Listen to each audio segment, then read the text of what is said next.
Geliat pembangunan di ibu kota Kalimantan Timur, Samarinda, berdampak terhadap pertumbuhan ekonomi masyarakat.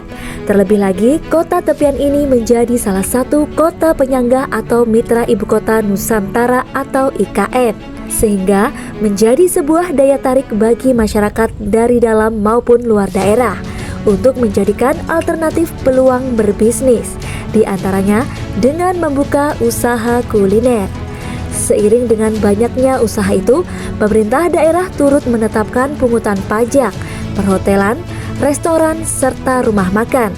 Melihat perihal itu, seorang pakar ekonomi sekaligus guru besar di Fakultas Ekonomi Universitas Mula Warman Samarinda, Profesor Dr. Jiu Hardi, melakukan kajian tentang cara meningkatkan laba di bidang usaha kuliner agar dapat terus berjalan secara efisien dan efektif.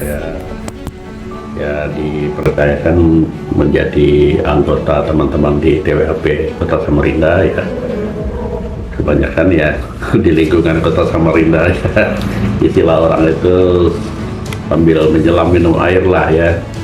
Nah, itu yang saya bisa lakukan. Nah, antara lain itu karena saya di Fakultas Ekonomi kan, tentu kajian saya itu di ekonomi.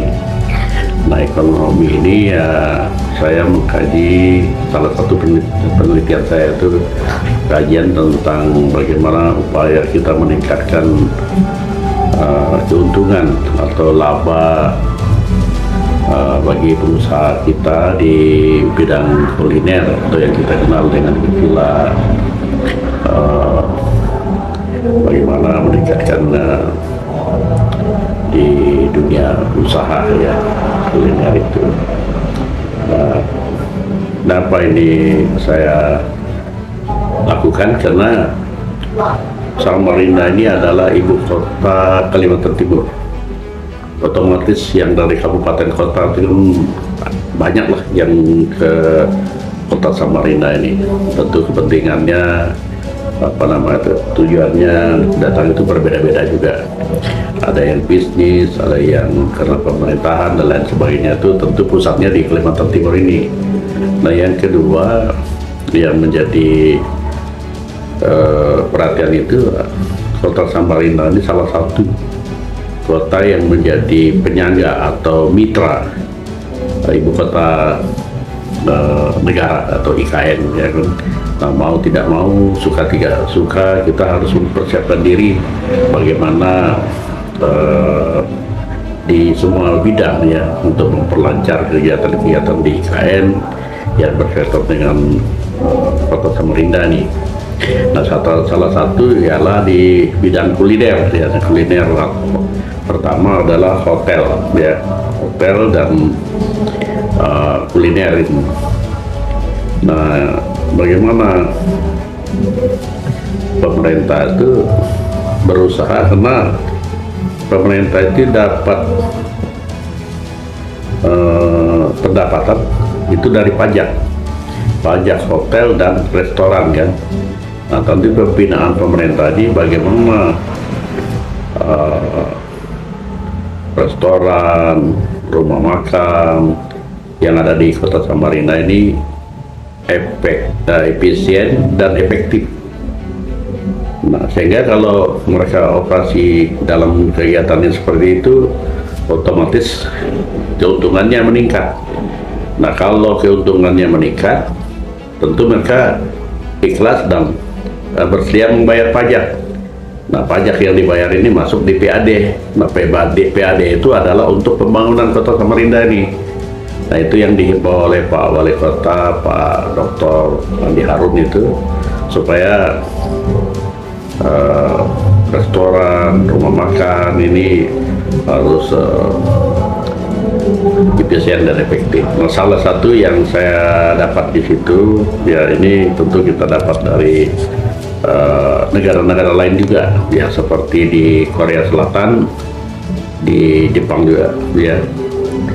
Itu salah satu trik yang mereka lakukan itu mengurangi karyawan. Jadi karyawan yang bekerja di restoran dan rumah makan ini yang terlalu banyak. Ya, paling banyak antara 1 sampai 3 orang saja. Yang satu yang mutlak itu bagian keuangan, karena kalau tidak ada di keuangan ini kan repot juga.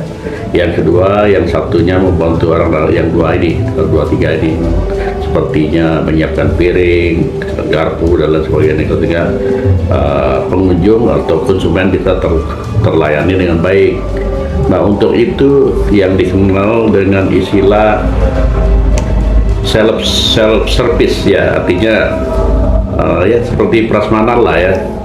Ya, para pelanggan itu yang melayani dirinya sendiri. Kalau dia mau ini, dia sendiri yang jadi itu sangat membantu. Sehingga dengan demikian, kalau yang dilakukan begitu, pertama pengusaha hotel, restoran dan rumah makan ini tidak banyak karyawannya. Nah, otomatis kalau karyawannya sedikit, tentu ini akan memperbesar keuntungan.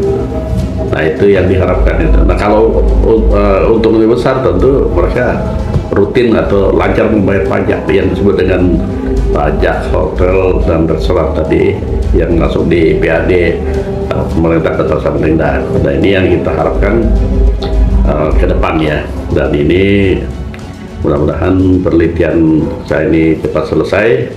Hasilnya ya saya berikan kepada Pak Wali Kota sebagai ya penentu kebijakan, apakah bisa diterapkan atau tidak ya, itu tergantung dari kebijakan beliau ya. Ya, tapi kalau pada dasarnya di kota-kota besar ya seperti itu ya. Kenapa? Ya supaya efisien lah ya, efektif dan efisien. Cuma kelemahan itu pertama, kalau yang dari kampung gitu tidak biasa dengan yang begitu tuh ya kan.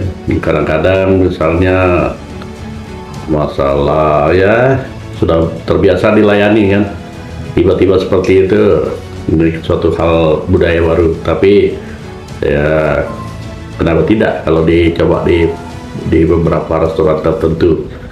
Nah, itu mungkin itu kegiatan saya dalam hal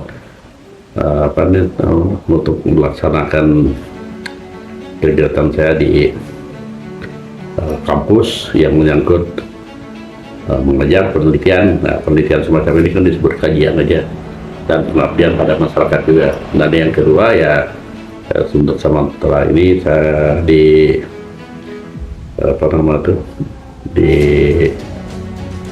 minta dibantu ya untuk jadi anggota tim TWAP Kota Samarinda. Mungkin itu salah satu kontribusi kita. Harapan kita tetap bekerja, tetap semangat lah ya. Pertama membangun kota tercinta ini kan, sehingga Kota Samarinda ini semakin hari semakin berseri, semakin bersinar kemudian ya. Itu harapan saya. Nunung Budi, Nusantara Channel News melaporkan dari Samarinda.